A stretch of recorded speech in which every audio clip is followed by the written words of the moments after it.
नमस्कार दोस्तों, स्वागत है आप सभी का पाथफाइंडर पर। जैसा कि आप लोग जानते हैं, हम लोग यूपीएससी के लिए एक क्रैश कोर्स रन कर रहे हैं on the channel of pathfinder. और इस क्रैश कोर्स में हम ऑलरेडी कई सारी वीडियोस को आपके सामने पेश कर चुके हैं और बहुत ही बेहतरीन रिस्पांस देने के लिए सबसे पहले तो बहुत बहुत शुक्रिया आप सभी बच्चों का।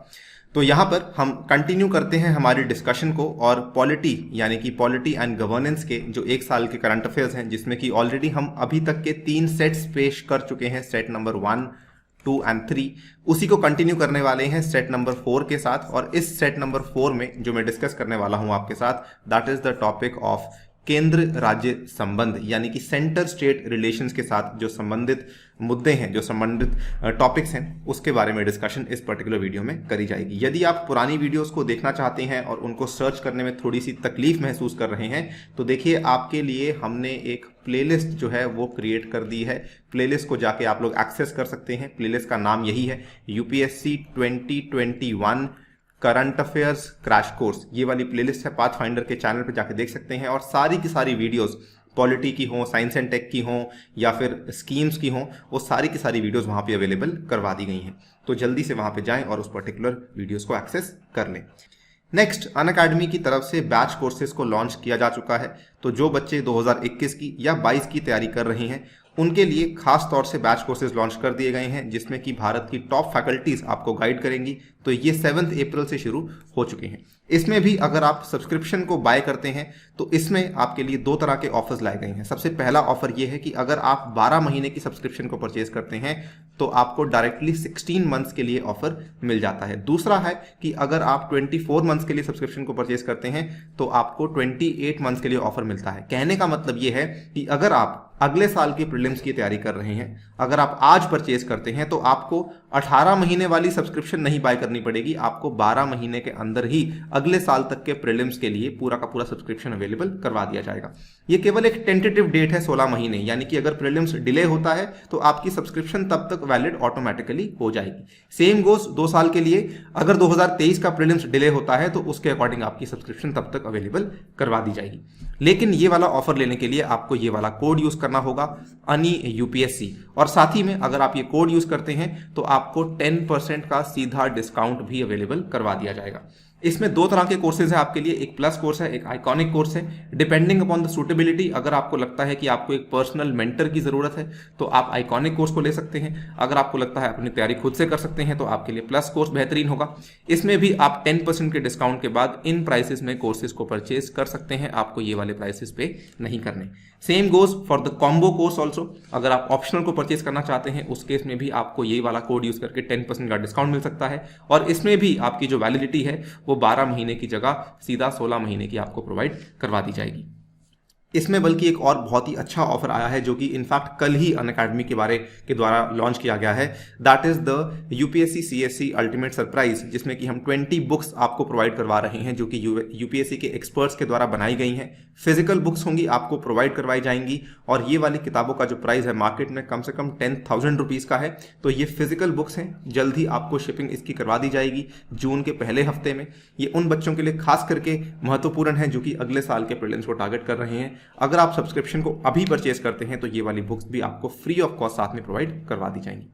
राइट, तो चलिए देख लेते हैं इस पर्टिकुलर वीडियो में हम कौन से टॉपिक्स को डिस्कस करने वाले हैं। सबसे पहले तो हम बात करेंगे 4 बड़े मुद्दों के बारे में। That is the 6th schedule. लगभग मैं ये समझता हूं 6th शेड्यूल की जो चर्चा है वो केवल आज से ही नहीं, वो लगभग 1 साल से होती आ रही है। बार बार इसके बारे में बातचीत हुई है। सबसे पहले इसकी शुरुआत करने वाला जो राज्य था वो था अरुणाचल प्रदेश, और हाल ही में जो हमारा लद्दाख का केंद्र शासित प्रदेश है, यूनियन टेरिटरी है, उसने भी 6th शेड्यूल में अपनी इंक्लूजन के लिए डिमांड रखी है। तो इन सब चीज़ों के बारे में बात करेंगे कि 6th शेड्यूल होता क्या है। इसके बेसिक्स आपको मालूम होने बहुत ही ज़रूरी हैं। प्रीलिम्स हो या मेंस हो, दोनों में ही पूछे जाने की संभावना बहुत ही ज़्यादा है। Second is inter state council. Already UPSC सवाल पूछ चुकी है। 2013 में इंटर स्टेट काउंसिल से सीधा क्वेश्चन आया था कि इसके सदस्य कौन कौन होते हैं, तो इसके बारे में बातचीत करेंगे। ये ऑलमोस्ट अगेन सुर्खियों में रह रहा है, और ये सुर्खियों में रह रहा है सिंस 2016, जब से हमारी जो नई गवर्नमेंट आई थी उन्होंने इसको लेकर काफ़ी ज़्यादा फोकस रखा था कि इंटर स्टेट काउंसिल को हम एवरी ईयर गठित नहीं कर रहे हैं, जो कि गलत है, हमें करना चाहिए। ये एक संवैधानिक निकाय है, और अगर हम इसको गठित नहीं करेंगे तो स्टेट्स और सेंटर के बीच में जो बातचीत है वो कम होती है। Second is borrowing power of centre and states. ये एक ऐसा टॉपिक है जो कि अक्सर बच्चे छोड़ देते हैं, लेकिन मेरे अकॉर्डिंग इस पर्टिकुलर वीडियो में सबसे इंपॉर्टेंट टॉपिक यही वाला है और इसमें से सवाल आने की जो पॉसिबिलिटी है वो बहुत ही ज्यादा है। बात करेंगे बोरोइंग पावर क्या होती है, इसमें रिसेंटली कुछ चेंजेस लाए गए हैं, वो क्या चेंजेस हैं उसके बारे में बातचीत भी करी जाएगी। स्टेट्स कहां से बोरो कर सकते हैं, सेंट्रल गवर्नमेंट कहां से बोरो कर सकती है, हर एक चीज के बारे में बातचीत करी जाएगी। Then we have the aspirational district programme. इसको लेके एक रीसेंट रिपोर्ट सामने आई है तो इसके बारे में बात करनी जरूरी है। ये प्रोग्राम क्या है, यूपीएससी अगेन सवाल पूछ चुकी है एडीपी से, लेकिन दोबारा भी पूछ सकती है।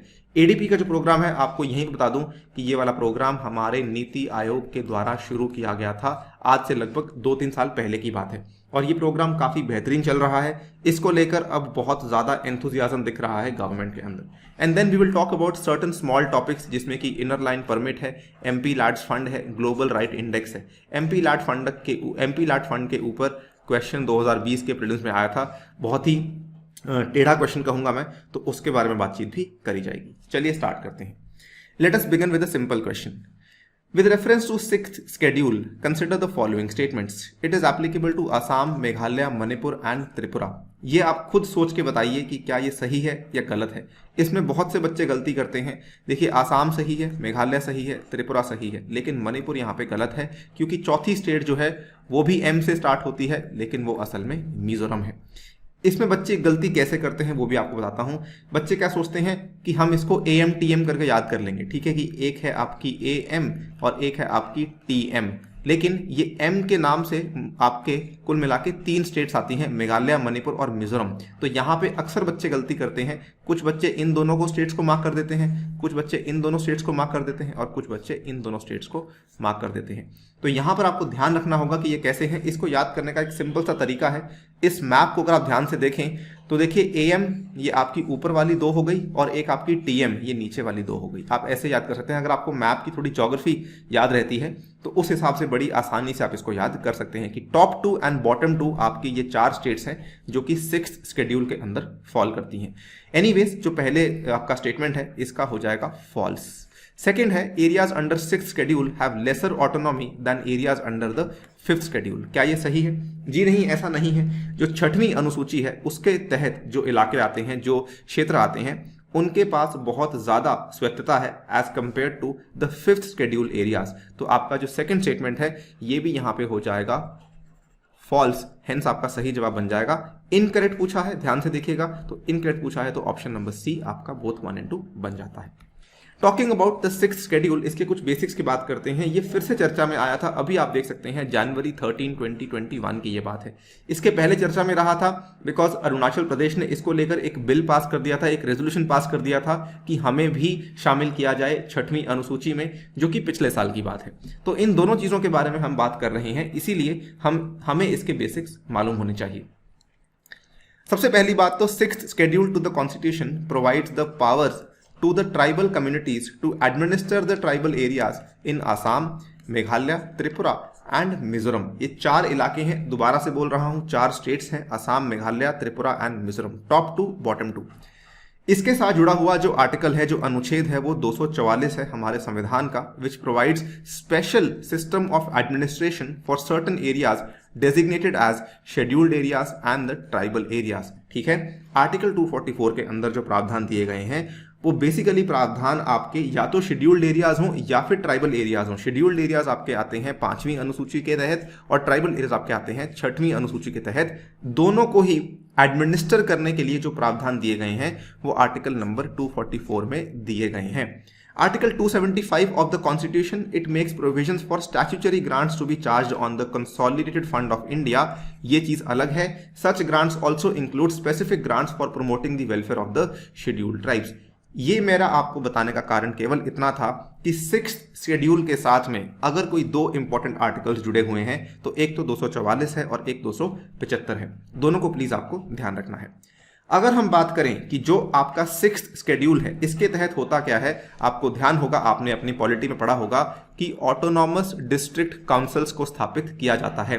तो 4 स्टेट्स जिसका नाम मैं आपको ऑलरेडी बता चुका हूं, इसमें एडीसीज को ऑलरेडी स्थापित किया जा चुका है। मेघालय में 3 एडीसीज हैं, मिजोरम में 3 एडीसीज हैं, त्रिपुरा में 1 एडीसी है और आसाम में 3 एडीसीज हैं। ये बेसिकली ऐसा नहीं होता कि आसाम की पूरी स्टेट जो है वो 6वीं अनुसूची के अंडर है। कुछ कुछ इलाके जहां पर आपको एडीसी बनाने की आवश्यकता लगती है वहां पर एडीसी बनाए जाते हैं, बाकी एरियाज में एडीसी नहीं बनाए जाते हैं। तो वैसे ही आसाम में 3, मेघालय में 3, मिजोरम में 3 और त्रिपुरा में 1 है। इसका नाम आपको ध्यान रखना होगा कि मेघालय में कौन से 3 है, खासी, जैंतिया, गारो, आसान है याद करना।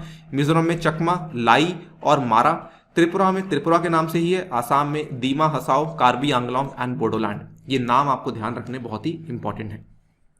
अगर हम इसकी विशेषताओं की बात करें, इसके फीचर्स की बात करें, तो देखिए जो आपके ट्राइबल एरियाज हैं they have been constituted as autonomous district councils, ठीक है, इनको ऑटोनॉमस डिस्ट्रिक्ट काउंसिल्स के नाम से गठित किया गया है। यहां पर अगर अलग अलग ट्राइब्स होती हैं एक ऑटोनॉमस डिस्ट्रिक्ट के अंदर, तो वहां के राज्यपाल के पास ये पावर है कि वो एक एडीसी को फर्दर डिफरेंट एडीसीज में तोड़ सकता है। यानी कि मान लीजिए आज की डेट में मेघालय में आपके ये 3 एडीसीज बने हुए हैं, ठीक है, तो खासी हिल्स, जैंतिया हिल्स, गारो हिल्स हैं। लेकिन खासी हिल्स में मान लीजिए कोई और तरह की शेड्यूल ट्राइब भी सामने आ जाती है, या फिर उनको यहाँ पे सडनली कोई डिमांड आती है कि हमें एक अलग से एडीसी बनाया जाना चाहिए, तो आगे जाके गवर्नर इस पर्टिकुलर एडीसी को फर्दर 2 एडीसीज में तोड़ने की पावर रखते हैं, ठीक है। ईच ऑटोनॉमस डिस्ट्रिक्ट का जो डिस्ट्रिक्ट काउंसिल है इसके अंदर मेंबर्स 30 होते हैं। इस चीज का ध्यान रखना बहुत ही इंपॉर्टेंट है। हर एक एडीसी के अंदर टोटल मेंबर्स कितने होते हैं, 30, और 30 को आपको फिर से तोड़ना है 26 और 4 में। 26 जो मेंबर्स होते हैं ये होते हैं बेसिकली आपके इलेक्टेड, और 4 जो होते हैं ये नामित किए जाते हैं बाय द गवर्नर। तो 4 are nominated and 26 are elected on the basis of adult franchise. ये सारे के सारे फैक्ट्स बहुत ही इंपॉर्टेंट हैं, कोई भी फैक्ट आप यहां पे इग्नोर नहीं कर सकते हैं। फर्दर कोई भी कानून है, कोई भी विधेयक है जो कि संसद का या फिर विधानसभा का अगर पास किया गया है, they do not apply to the autonomous districts and autonomous regions और apply with specified modifications and exceptions. यानी कि again depends on the governor कि वहां पर उनको अप्लाई करवाया जाएगा या नहीं अप्लाई करवाया जाएगा, लेकिन अधिकतर केसेस में ये अप्लाई नहीं होते हैं। साथ ही में जो डिस्ट्रिक्ट और रीजनल काउंसिल्स हैं इनको यहाँ पर इस चीज के लिए भी सशक्त बनाया गया है कि ये अपना लैंड रेवेन्यू खुद से कलेक्ट कर सकते हैं और ये कुछ खास तरह के स्पेसिफिक टैक्सेस भी इंपोज कर सकते हैं अगर इनको लगता है कि हमें इनकी आज जरूरत है, ठीक है। अगर तुलना करें 5वीं अनुसूची और 6वीं अनुसूची के तहत आने वाले इलाकों की, तो 5वीं अनुसूची के इलाकों को यहां पर कम स्वायत्तता दी गई है और 6वीं अनुसूची के इलाकों को ज्यादा स्वायत्तता दी गई है। 5th शेड्यूल के अंदर आपको बताना चाहूंगा कि यहां पर जो चीजें क्रिएट करी जाती हैं उनको कहा जाता है ट्राइबल एडवाइजरी काउंसिल्स, लेकिन जो यहां पर चीजें क्रिएट होती हैं इनको कहा जाता है ऑटोनॉमस डिस्ट्रिक्ट काउंसिल्स। तो नाम के ही अंदर आप देख सकते हैं ये एक एडवाइजरी काउंसिल है और ये एक ऑटोनॉमस डिस्ट्रिक्ट काउंसिल है। The council in 5th schedule is creation of a state legislature. In the 6th schedule the council is the product of the constitution. ये वाला जो है आपकी सभी स्टेट्स में लागू हो सकता है एक्सेप्ट दीज पर्टिकुलर स्टेट्स, ठीक है, depending upon the demand and everything. और जो 6th शेड्यूल है ये इन चारों स्टेट्स में लागू होता है। इसके पास एडवाइजरी पावर है, इसके पास काफी ज्यादा वाइड पावर्स हैं as compare to 5th schedule. मैं आपको बता चुका हूं सबसे बड़ी पावर तो यही है कि अगर कोई पार्लियामेंट का कानून है उसको लागू ना होने देने की पावर ये वाले एरियाज रखते हैं। तो ये फीचर्स आपको ध्यान रखने हैं जिसके आधार पर डायरेक्ट क्वेश्चन आ सकता है। नेक्स्ट बात कर लेते हैं इंटरस्टेट काउंसिल के बारे में, ठीक है, अंतरराज्यीय परिषद के बारे में। Consider the following statements. It is a constitutional body formed on the recommendations of the Sarkaria commission. Its recommendations are binding on the centre state relations, ठीक है। तो ये आई थिंक सेकंड स्टेटमेंट आपको मालूम होगा कि आईएससी इवन दो ये एक कॉन्स्टिट्यूशनल बॉडी है और इसको कॉन्स्टिट्यूट किया जाता है आर्टिकल नंबर 263 के तहत, लेकिन इतना आपको मालूम होगा कि इसकी रिकमेंडेशंस जो है ये बाइंडिंग नहीं होती हैं। It is merely advisory in nature, ठीक है, यानी कि इसकी रिकमेंडेशंस केवल रिकमेंडेटरी होती हैं, एडवाइजरी होती हैं, सलाह देने वाली होती हैं, कोई भी उसको मानने के लिए बाध्य नहीं होता है। It is a constitutional body, बिल्कुल सही चीज है। Formed on the recommendation of Sarkaria commission, ये भी बिल्कुल सही चीज है। देखिए हुआ क्या था कि आईएससी को असल में हमारे कॉन्स्टिट्यूशन मेकर्स ने शुरुआत में ही कहा था कि इसको बनाया जाना बहुत ही इंपॉर्टेंट है। वो अलग बात है कि आगे जाकर क्या हुआ कि इसको बनाया नहीं गया। फिर एक कमीशन बैठा था, इंटरस्टेट कमीशन, बहुत ही इंपॉर्टेंट कमीशन माना जाता है सरकारिया कमीशन, जिसने कि इस चीज की रिकमेंडेशन दी कि हमें इंटरस्टेट काउंसिल को गठित करना चाहिए। तो पहली बार गठित किया गया था 1991 में on the recommendation of the Sarkaria commission. उसके बाद भी इसने ये भी कहा था, कमीशन ने, आयोग ने ये भी कहा था कि आपको ऑलमोस्ट हर साल ऐसे कमीशन को जो है गठित करना बहुत ही इंपॉर्टेंट है, लेकिन उसके बाद हर साल ये गठित नहीं किया गया था। पिछले कुछ सालों से इसको लेकर बातचीट बहुत चल रही है, जब से ये बार बार गठित किया जा रहा है। तो यहां पर आपका जो सही जवाब बन जाएगा इस क्वेश्चन में, that is going to be option number A, that is 1 only. अगर हम इसकी कुछ फैक्ट्स के बाद में बात करें, देखिए हमारे जो प्रधानमंत्री हैं मोदी जी, उन्होंने कहा interstate council of forum to address people's concerns Modi, it has been convened after gap of 10 years. तो इसका जो आप ऐसा मान लीजिए ये बार बार कन्वीन होता ही नहीं था, लेकिन ये बहुत ही इंपॉर्टेंट है। आप सबसे हैरानी वाली बात देखिए, जस्ट एक आपको फैक्ट बता रहा हूं कि नीति आयोग के पहले क्या था, प्लानिंग कमीशन था। प्लानिंग कमीशन इतना चर्चा में था, उसके बाद नीति आयोग इतना चर्चा में था, लेकिन ये दोनों ना तो ये कॉन्स्टिट्यूशनल बॉडीज हैं, ना ही ये स्टैट्यूटरी बॉडीज हैं, लेकिन फिर भी इतनी ज्यादा चर्चा में रहती हैं। वहीं इंटर-स्टेट काउंसिल जैसी जो कॉन्स्टिट्यूशनल बॉडी है उसको सरकारों ने दरकिनार किया हुआ था। तो इसीलिए ये बॉडी काफी इंपॉर्टेंट है, क्योंकि इसके पास कॉन्स्टिट्यूशन की बैकिंग है। On the other hand PC हो या फिर आपका नीति आयोग हो, दोनों के पास ही कॉन्स्टिट्यूशन की बैकिंग नहीं है, और इसीलिए इसके बारे में हम बातचीत कर रहे हैं। सबसे पहले तो इस आर्टिकल को याद रखिएगा, article 263 contemplates the establishment of an interstate council to effect the coordination between the state and between the centre and the states. सबसे पहली बात तो कि ये कॉन्टेम्पलेट करता है, यानी कि ये नहीं कहता कि आपको बनाना ही बनाना है, यानी कि ये कहता है कि जी हाँ बना देंगे तो अच्छा है, नहीं बनाएंगे तो भी कोई बात नहीं। यहां पर इसके चलते आर्टिकल 263 के चलते ये पावर दी गई है हमारे राष्ट्रपति को, president can establish such a council if at any time it appears to the president that the public interest would be served by its establishment. तो इस चीज को भी ध्यान रखना बहुत ही जरूरी है कि इसको एस्टैब्लिश करने की पावर केवल प्रेसिडेंट के पास होती है। क्वेश्चन आपको ऐसे ही मिलेगा कि पावर एस्टैब्लिश करने की किसी कमीशन के पास है, या फिर किसी सुप्रीम कोर्ट के पास है, या पार्लियामेंट के पास है, या प्रेसिडेंट के पास है। तो देखिए प्रेसिडेंट के पास है, कमीशन क्या कर सकता है, केवल सुझाव दे सकता है, लेकिन गठित कौन करेगा, गठित तो जी प्रेसिडेंट ही करेंगे। President can define the nature of duties to be performed by such a council और and its organisation and procedure. Sarkaria commission जो बिठाया गया था, इनके कहने पे पहली बार इन्होंने इनफैक्ट ये भी कहा था कि एक इंटर-स्टेट काउंसिल परमानेंट होना चाहिए, लेकिन फिर भी वो परमानेंट नहीं हुआ, उसको एक बार के लिए गठित कर दिया गया था। अगर बात करें इसकी सदस्यता के बारे में, तो इसी को लेकर सवाल आया था यूपीएससी में 2013 में, पूछा गया था डायरेक्टली कि इसके मेंबर्स कौन कौन होते हैं। तो ध्यान से सुन लीजिए, बड़ा आसान है। सबसे पहले तो प्राइम मिनिस्टर इसके चेयरमैन होते हैं, उसके बाद जितने भी हमारे राज्य हैं उनके सीएम इसके मेंबर्स होते हैं। जिस यूनियन टेरिटरी में सीएम बना हुआ है, जिसमें लेजिस्लेटिव असेंबली है, तो वो भी इसके सदस्य होंगे। जिस यूनियन टेरिटरी में लेजिस्लेटिव असेंबली नहीं है और एडमिनिस्ट्रेटर्स होते हैं, वो भी इसके सदस्य होंगे। जिस स्टेट के अंदर प्रेसिडेंट रूल लगा हुआ है, उसके राज्यपाल इसके सदस्य होंगे, ठीक है। एंड फाइनली 6 कैबिनेट मिनिस्टर्स को चुना जाएगा जो कि सेंट्रल गवर्नमेंट को बिलोंग करते होंगे, लेकिन इसमें होम मिनिस्टर का होना अनिवार्य है। इसके अलावा जो 5 मिनिस्टर्स होंगे, they will be nominated by the prime minister.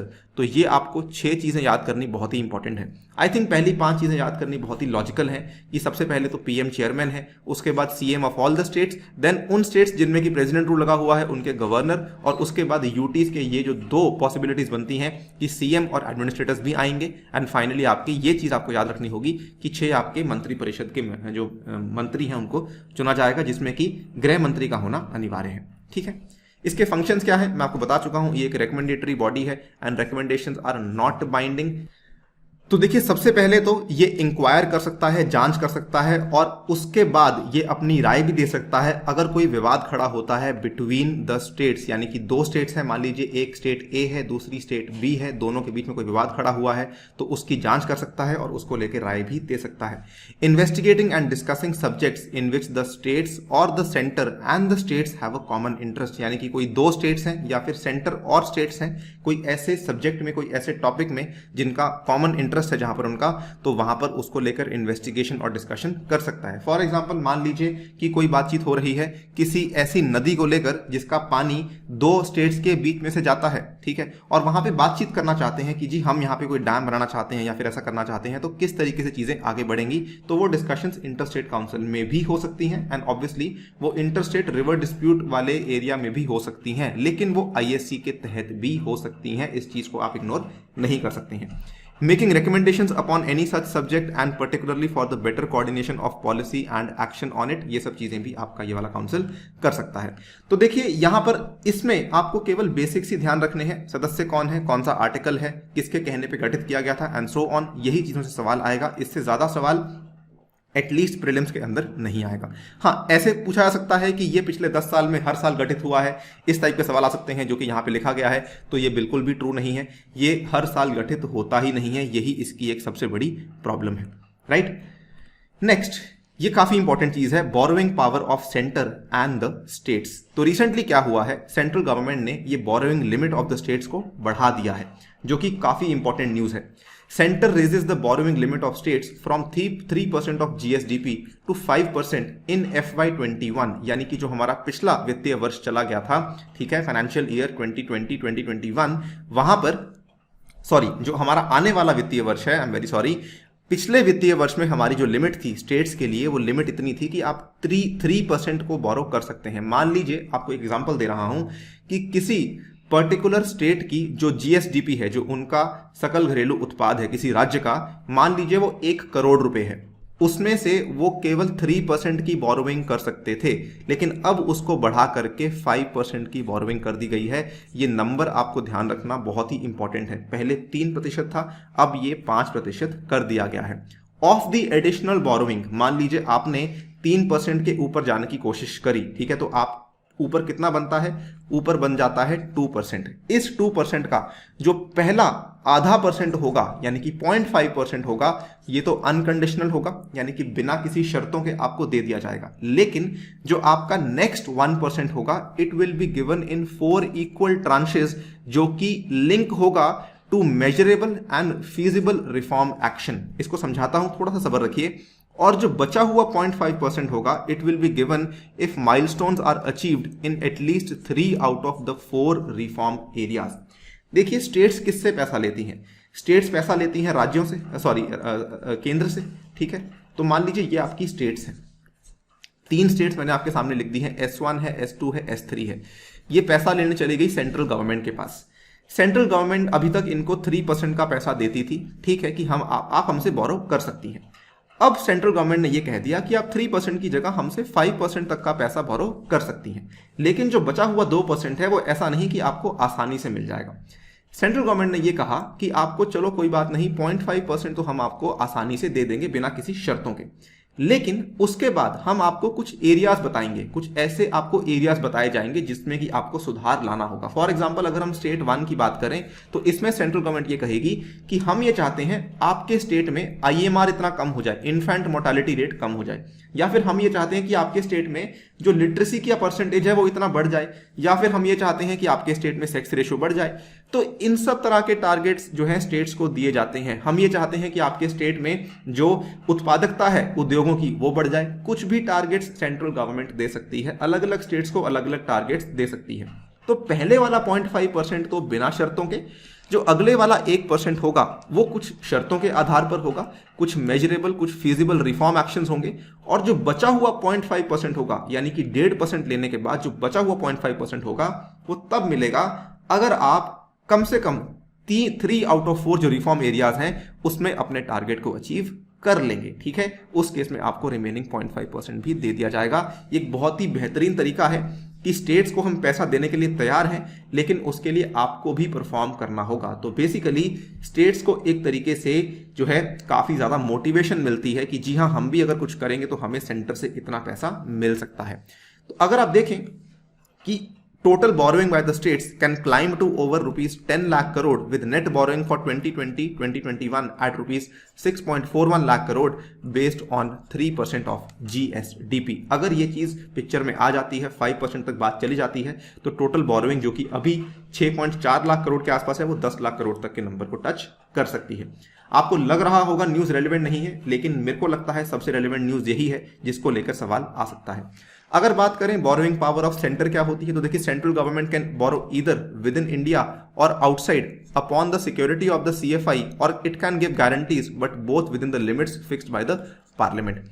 State government के पास पावर क्या होती है कि वो केवल और केवल आपका जो है सेंट्रल गवर्नमेंट से पैसा ले सकती है, लेकिन सेंट्रल गवर्नमेंट जो है वो विद इन इंडिया भी पैसा ले सकती है और इंडिया के बाहर जाकर भी पैसा बोरो कर सकती है। उसको सिक्योरिटी के रूप में CFI की सिक्योरिटी देनी पड़ती है, हमारा जो कंसोलिडेटेड फंड ऑफ इंडिया है उसकी सिक्योरिटी देनी पड़ती है, और या फिर वो गारंटी दे सकता है।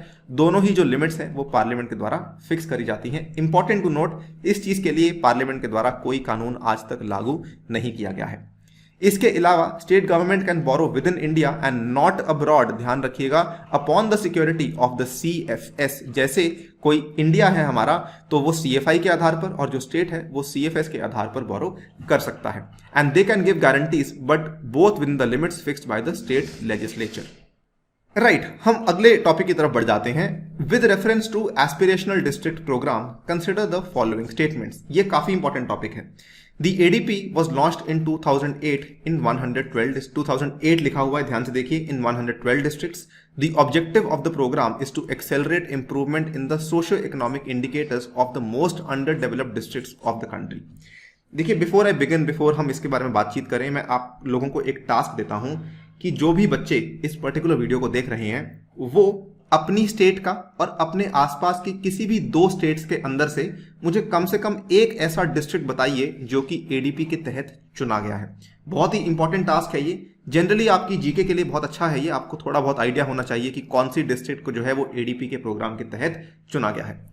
Coming to this particular question, तो ऑप्शन नंबर 1 आपका साफ साफ गलत हो जाएगा। मैं आपको ऑलरेडी बता चुका हूं कि हाल ही में लॉन्च किया गया था, यानी कि 2018 में इसको लॉन्च किया गया था एंड नॉट इन 2008। और इसको लॉन्च करने वाला जो हमारा ऑर्गेनाइजेशन था that was NITI Aayog. Second important thing, objective क्या है? It is to accelerate improvement in the socio economic indicators of the most underdeveloped districts of the country.